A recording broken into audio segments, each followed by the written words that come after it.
अभी नाम क्या लिया? शाहजहां। जब मैंने कहा है कि मैंने अपना घर रेंट पे नहीं देना तो क्यों तंग कर रहे हैं? चलो शाहजहां, हम कोई और घर देख लेते हैं। क्या मेरी और जुनैद की डिवोर्स आपने कराई है? क्यों चाहती थी आप ऐसा? हो वो दूसरी औरत कौन है?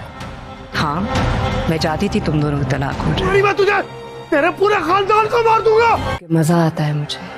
मायरा वो दूसरी औरत जहाँ आ रहा है। अगर इतनी जल्दी हो जाएगी ये मेरे लिए भी शॉकिंग था। अगली एपिसोड में आप देखने वाले हैं कि जहां आरा अपने आने वाले नए किराएदार को मना कर देंगी कि वो ये घर रेंट पर नहीं देना चाहती, लेकिन जब जहां आरा को पता चलेगा कि जो घर पर रेंट लेना चाह रहे हैं उस शख्स का नाम शाहजहां है तो जहां आरा मान जाएगी। आरा के माजी में उसके शाहजहां ने उस पर एतबार नहीं किया था, वो परखना चाह रही है कि ये शाहजहां कैसा होगा। लेकिन आगे चलकर हम देखने वाले हैं कि शाहजहां और उसकी वाइफ को ये घर किराए पर देना जहां आरा के लिए बहुत बड़ी गलती साबित होने वाला है। जहां आरा को बीच में थोड़ा सा गिल्ट हुआ था कि वो जिस तरह से बाकी कपल्स के साथ करती है वो ठीक नहीं है और वो ये काम तर्क कर दे। लेकिन जैसे ही उसको पता चलता है कि शाहजहां नामी बंदा आया है तो कहीं ना कहीं वो फिर से शुरू हो जाएगी कि इसका घर भी तोड़ा जाए। लेकिन जहां आरा के लिए आगे बहुत मुश्किल खड़ी होने वाली है, क्योंकि आसिया आगे चलकर जहां आरा का साथ देने से इनकार कर देंगी और वो इशारतन ही सही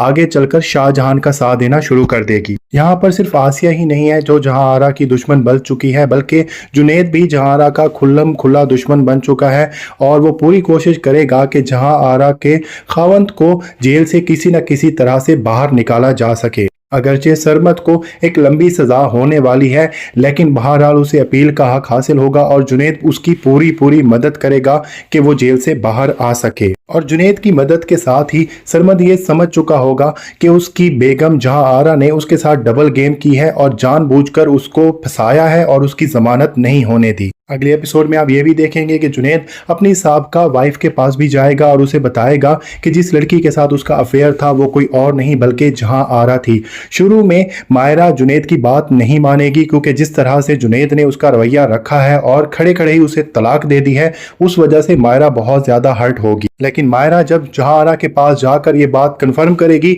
तो जहां आरा साफ साफ बता देगी कि हाँ उसी ने ही जुनैद और मायरा की तलाक करवाई है और उसका सबसे बड़ा सबब यह है कि जुनैद मायरा के लायक था ही नहीं। वो मायरा को जुनैद की गलतियां और किस्से बताने की कोशिश करेगी कि किस तरह से जुनैद आधी रात को उसके बेडरूम में आता था और उसके इरादे जो थे वो ठीक नहीं लगते थे। लेकिन इन सारी गलतियों के बावजूद भी मायरा जो है वो जुनैद से अभी भी कहीं ना कहीं मोहब्बत करती है और इन सारी बातों की वजह से वो जहां आरा से बहुत ज़्यादा नाराज़ हो जाएगी, लेकिन वो कोई बदला नहीं ले सकती और चुप करके वहाँ से चली जाएगी।